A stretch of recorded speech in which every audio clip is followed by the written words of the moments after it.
পরীক্ষা 2024-এর ব্যবসা সংগঠন ও ব্যবস্থাপনার প্রথম পত্রের চূড়ান্ত সাজেশন তুলে ধরব।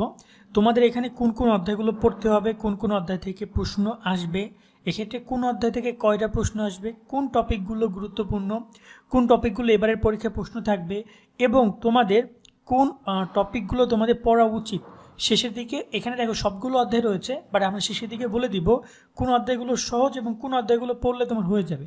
কারণ এখানে আমরা দেখতে পাচ্ছি প্রায় 60টার মতো অধ্যায় রয়েছে, বাট নর্মালি 4টা অধ্যায় পড়লে এনাফ।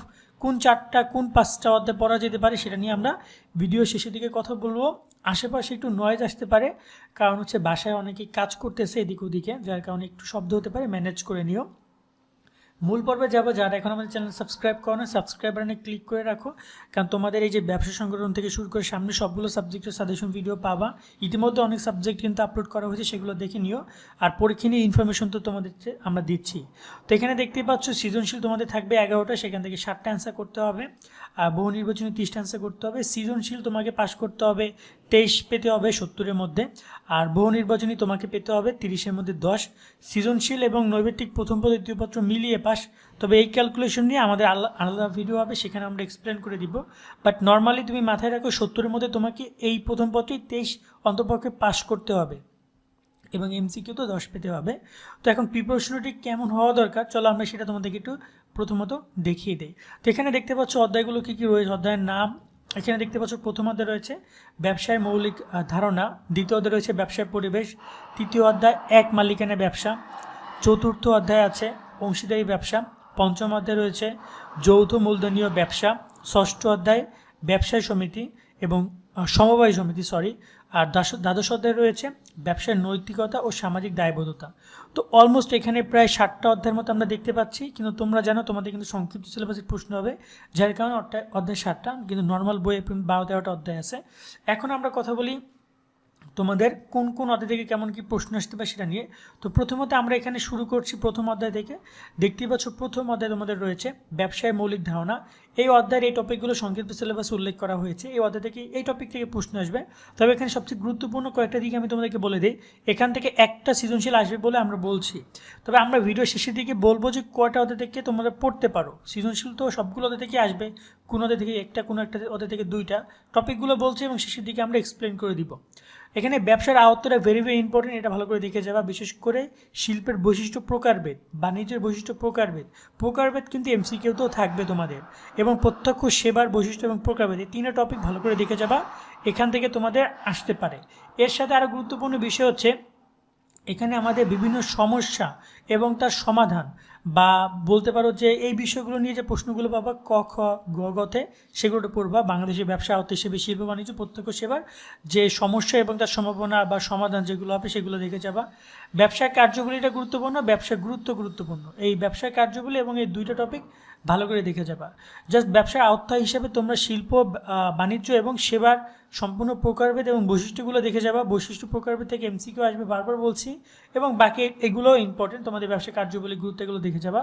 এবং অর্থনৈতিক উন্নয়নে ব্যবসার অবদান, এটাও সময় পেলে এগুলো একটু দেখে যাও। যে নর্মালি এখান থেকে তোমরা একটা সিকিউ পাবা। সেকেন্ডে আমরা কথা বলি ব্যবসার পরিবেশ। তো এখানে বলতে পারি ব্যবসার পরিবেশে অধ্যায়টা অনেকটা সহজ অনেকের কাছে মনে হতে পারে, বাট নর্মালি অধ্যায়টা একদম সহজ না। এখান থেকে 2টা প্রশ্ন আসবে। তো এখানে রয়েছে কি দেখতে পাচ্ছ কিছু ব্যবসার পরিবেশ নামে উল্লেখ করা আছে। তোমাদের জন্য এই পরিস্থিতির গুরুত্বপূর্ণ হচ্ছে প্রযুক্তিগত পরিবেশ, আইনগত পরিবেশ, প্রাকৃতিক পরিবেশ, অর্থনৈতিক পরিবেশ, সামাজিক পরিবেশ এবং রাজনৈতিক পরিবেশ। বাকি 2-3টা বাদ দিতে পারো তুমি, যেমন আইনগত পরিবেশ বাদ দিতে পারো, ধর্মীয় পরিবেশ, সাংস্কৃতিক পরিবেশ অতটা গুরুত্বপূর্ণ না। তো নর্মালি এই প্রত্যেকটা পরিবেশ, আমি যে 6টা পরিবেশের কথা বলছি বা 5টা পরিবেশের কথা, প্রাকৃতিক, অর্থনৈতিক, সামাজিক, রাজনৈতিক, প্রযুক্তিগত, এই পরিবেশগুলোর টোটাল ডিটেলস তোমাকে শিখতে হবে। এবং বাংলাদেশের পরিবেশের যে সমস্যা এবং তার সমাধানের উপায় বা প্রতিকারের যে উপায়, এই 2টা টপিকও তোমাদেরকে দেখে যেতে হবে। কারণ দেখা যায় এই সামথিং বিষয়গুলোর উপরে তারা কিন্তু সমস্যা এবং সমাধান খুঁজে বের করতে বলবে। সো তুমি ভালো করে এই টপিকগুলো দেখে যাবা, প্রত্যেকটা পরিবেশ যেগুলো বললাম সেগুলো দেখে যাবা। এবং এখানে অবশ্যই ব্যবসার উপর পরিবেশের উপাদানগুলো দেখে যাবে, এই কোটেশনগুলো মাথায় রাখতে হবে। এটা কিন্তু ভেরি ইম্পর্টেন্ট, আমি আবার বলছি এই টপিকগুলো ভেরি ইম্পর্টেন্ট। এখান থেকে তুমি 2টা প্রশ্ন পাবা। এখন 2টা প্রশ্ন কেমন হতে পারে, নর্মালি প্রাকৃতিক পরিবেশ, কোনো একটা পরিবেশ নিয়ে তোমাদেরকে পুরো ডিটেলসে একটা প্রশ্ন করতে পারে। এবং আরেকটা প্রশ্ন হবে তোমাদের সমস্যার সমাধান নিয়ে। এমন হতে পারে যে প্রাকৃতিক পরিবেশ নিয়ে তারা সমস্যার সমাধান নিয়ে একটা প্রশ্ন করলো, আবার সেই প্রযুক্তিগত পরিবেশ নিয়ে সমস্যার সমাধান প্রশ্ন করতে পারে। আর ব্যবসা পরিবেশের উপাদানগুলোর প্রভাব এগুলো নিয়ে কিন্তু এমসিকিউ পাবো তোমরা, এটা কিন্তু খ নম্বরও থাকতে পারে। সো এই টপিকটা ভালো করে তোমরা পড়ে যাবা। দেন আমরা কথা বলি তোমাদের পরবর্তী, সেটা হচ্ছে এক মালিকানা ব্যবসা। তো এখান থেকে আমরা বলেছি একটা প্রশ্ন থাকবে, বেশি আসবে না। একটা প্রশ্নের ক্ষেত্রে মালিকানা ব্যক্তির ব্যবসায় ধারণ, এক মালিকানা ব্যবসা নিয়ে সিম্পলভাবে এক মালিকানা নিয়ে সব প্রশ্ন পড়বে, এখান থেকে তোমাদের একটা প্রশ্ন পাবে এবং খুবই সহজ একটা টপিক, খুবই সহজ, এটা মনে হয় না কোনো কঠিন কিছু হবে, ইজিলি একটা প্রশ্ন তোমাদের কমন পড়বে এখান থেকে। দেন রয়েছে সবচেয়ে গুরুত্বপূর্ণ টপিক, সেটা হচ্ছে অংশীদারি ব্যবসা। অংশীদারি ব্যবসার ক্ষেত্রে তোমাদেরকে যেটা পড়তে হবে, অংশীদারি ব্যবসায় তোমাদের এখানে অংশীদারি থেকে আমরা বলেছি একটা প্রশ্ন আসবে, বেশি আসবে না। অংশীদারি ব্যবসা সবচেয়ে গুরুত্বপূর্ণ যে পয়েন্টটা থাকবে সেটা হচ্ছে চুক্তিপত্র। এক্ষেত্রে চুক্তিপত্রের নমুনা, বিষয়বস্তু, নিবন্ধন পদ্ধতি, অংশীদারদের ধরন, যোগ্যতা, এগুলো নিয়ে কিন্তু প্রশ্ন আসতে পারে। তার সাথে অংশীদারি ব্যবসার বৈশিষ্ট্য দেখে যাবা, সুবিধা সীমাবদ্ধতা দেখে যাবা, অংশীদারি ব্যবসার প্রকারভেদটা দেখে যাবা। প্রকারভেদ বা বৈশিষ্ট্য খ নম্বরে থাকতে পারে, আর চুক্তি, নিবন্ধন, এই বিষয়গুলো নিয়ে গতে প্রশ্ন করবে। তো নর্মালি পুরো অংশীদারি ব্যবসা নিয়ে তোমরা একটা প্রশ্ন পাবা, এগুলো অতটা গুরুত্বপূর্ণ না। এই বৈশিষ্ট্য, প্রকারভেদ, সুবিধা, নমুনা, নিবন্ধন পদ্ধতি, নিবন্ধন না করার পরিণাম, এগুলো একটু দেখে যাবা, প্রশ্ন এখান থেকেই তোমাদের আসবে। দেন আমরা কথা বলি আরেকটা গুরুত্বপূর্ণ অধ্যায়, সেটা হচ্ছে যৌথ মূলধনীয় ব্যবসা। তো এটা মূলত যারা অংশীদারি ব্যবসার যে অ্যাডভান্স রূপ, সেটা হচ্ছে যৌথ মূলধনীয়। তো যৌথ মূলধনীয় ব্যবসার বেশ কিছু বিষয় রয়েছে, তোমরা একটু খেয়াল করে দেখবা, যেখানে রয়েছে বৈশিষ্ট্য, গুরুত্ব, সুবিধা বা সীমাবদ্ধতা কোম্পানির যে সংগঠনের, সেটা একটু ভালো করে দেখে যাবে। কোম্পানির শ্রেণী বিভাগগুলো একটু দেখে যাবা, ভেরি ভেরি ইম্পর্টেন্ট। শ্রেণী বিভাগ, প্রকারভেদ, এগুলো কিন্তু এমসিকিউর জন্য ভেরি ভেরি ইম্পর্টেন্ট, সেগুলো একটু ভালো করে দেখে যাবা। এবার আসি তোমাদের কোম্পানির সংগঠনের গঠন প্রণালী। গঠন প্রণালীর পুরো যে বিষয়টা রয়েছে একদম এই পর্যন্ত, ন্যূনতম মূলধনের প্রত্যেকটা পয়েন্ট ভালো করে দেখে যাবা। এখানে তোমার অনেক প্রশ্ন আসতে পারে, একটা প্রশ্ন তোমরা কনফার্ম এইখান থেকে পেতে পারো।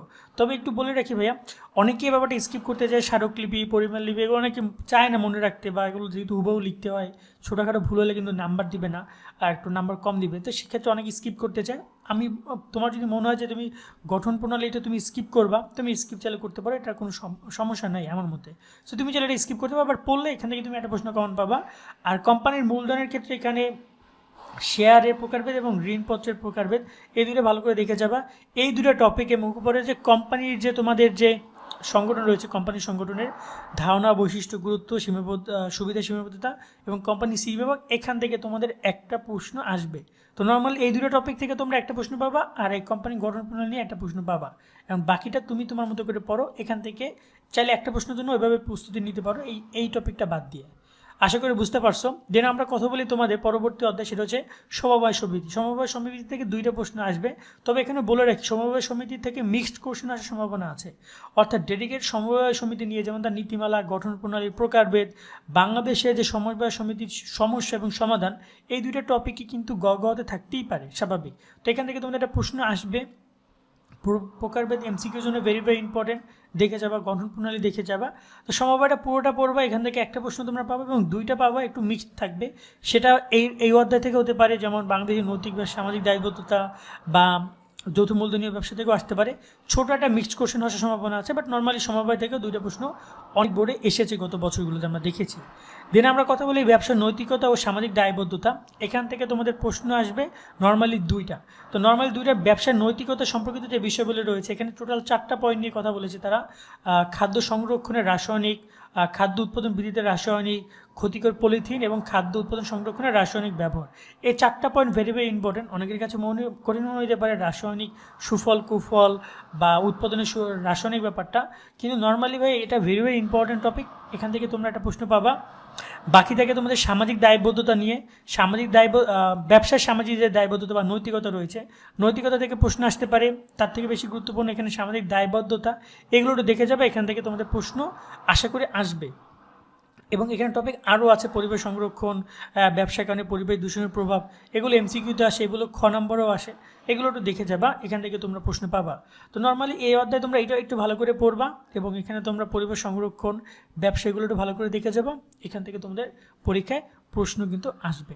তো এই হচ্ছে ওভারঅল তোমাদের সবগুলো অধ্যায়। এবার আমরা কথা বলি তোমাদের কোন কোন অধ্যায়গুলো পড়া উচিত। আমরা যদি প্রথম দিকে যাই, তো প্রথম দিকে আসলে আমরা একটা জিনিস লক্ষ্য করে দেখবো যে এখান থেকে আমরা যদি বলি কোন থেকে কটা প্রশ্ন আসবে, এখান থেকে একটা প্রশ্ন আসবে, আমরা বলেছি এখান থেকে দুইটা প্রশ্ন আসবে, এখান থেকে একটা, যৌথ মূলধনী ব্যবসা থেকে দুইটা আসবে, সমবায় থেকে দুইটা প্রশ্ন আসবে, এখান থেকেও দুইটা প্রশ্ন আসবে।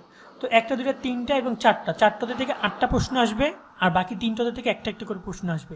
তো এই জায়গায় সবচেয়ে সহজ অধ্যায় যদি বলো, আমি বলবো ব্যবসা পরিবেশ, ভেরি ভেরি ইম্পর্টেন্ট। এটা সবচেয়ে সহজ একটা অধ্যায়, এটা তোমরা পড়তে পারো। ব্যবসার মৌলিক ধারণা, এটা সবচেয়ে সহজ একটা অধ্যায়, দুইটা অধ্যায় ভালো করে পড়ো, 3টা প্রশ্ন কমন পাবো তুমি। এরপর আসে সমবায় সমিতি, এই সমবায় সমিতিও ভেরি ভেরি ইম্পর্টেন্ট, এখান থেকেও তুমি 2টা প্রশ্ন পাবা নর্মালি।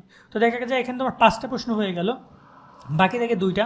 অনেকেই যৌথ মূলধনীয় ব্যবসাটাকে স্কিপ করতে চাও, স্কিপ করো, এটা বাদ দিয়েও তুমি যদি অংশীদারি ব্যবসা পড়ো এবং তুমি যদি এখানে ব্যবসার নৈতিকতা এবং দায়বদ্ধতা পড়ো, তাহলে কিন্তু তোমার হয়ে যায়। টোটাল 4টা অধ্যায় বা 5টা অধ্যায় পড়লেও কিন্তু তোমার প্রায় 8টা প্রশ্ন কমন পড়ে। বা তুমি চাইলে এখানে এক মালিকানের ব্যবসা পড়তে পারো, অংশীদারি ব্যবসা না পড়লে, কারণ অংশীদারি ব্যবসা চুক্তি আছে বা এই বিষয়গুলো অনেকে পারে না, তারা এক মালিকানের ব্যবসা পড়া কিন্তু সহজ। তো নর্মালি তুমি চাইলে এই 3টা অধ্যায় এবং শেষে 2টা অধ্যায়, 5টা অধ্যায় মিলিয়ে তুমি ওভারঅল প্রায় 8টা 9টা প্রশ্ন কমন পাবা এবং তুমি ইজিলি 2টা প্রশ্ন সেখানে 7টা প্রশ্ন অ্যান্সার করতে পারবা। সেটা হচ্ছে এই ক্যালকুলেশনে আমরা বলছি, এবং তোমরা সেভাবে প্রিপারেশন নাও, ওই টপিকগুলো পড়ো। আর কথা বলছিলাম তোমাদের বহু নির্বাচনী নিয়ে, আমাদের একদম পরীক্ষার আগে বেশ কিছু গুরুত্বপূর্ণ ভিডিও পাবা, তোমাদের টেস্ট পেপার সলভ করে বা বেশ কিছু জিনিসে আমরা করবো, সেগুলো ভিডিওগুলো তোমরা দেখো। কিন্তু এই মুহূর্তে বলবো যে তোমরা চেষ্টা করবে প্রত্যেকটা অধ্যায়ভিত্তিক 200 এমসিকিউ পড়ার জন্য, 2 থেকে 300 এমসিকিউ পড়বা প্রত্যেকটা অধ্যায়। এখানে তোমাদের অধ্যায় রয়েছে টোটাল 7টা, মিনিমাম 200 করে পড়লে 1400, 300 করে পড়লে 2100, অন্তপক্ষে প্রত্যেকটা অধ্যায় বিগত সালের প্রশ্ন, test paper, model test solve করবা, দেন এনাফ। কারণ এখানে নৈবেদ্যিক খুব গভীর থেকে আসবে না, সব কিছু তোমার চোখের সামনেই ভাসবে। তুমি যদি ভালোভাবে ক্যাচ করতে পারো দেন অ্যান্সার করতে পারবা, না পারলে পারবা না। সেই হচ্ছে বিষয়গুলো। আজকের মতো আমরা এখানে বিদায় নিচ্ছি, সকলে ভালো থাকবা, আল্লাহ হাফেজ।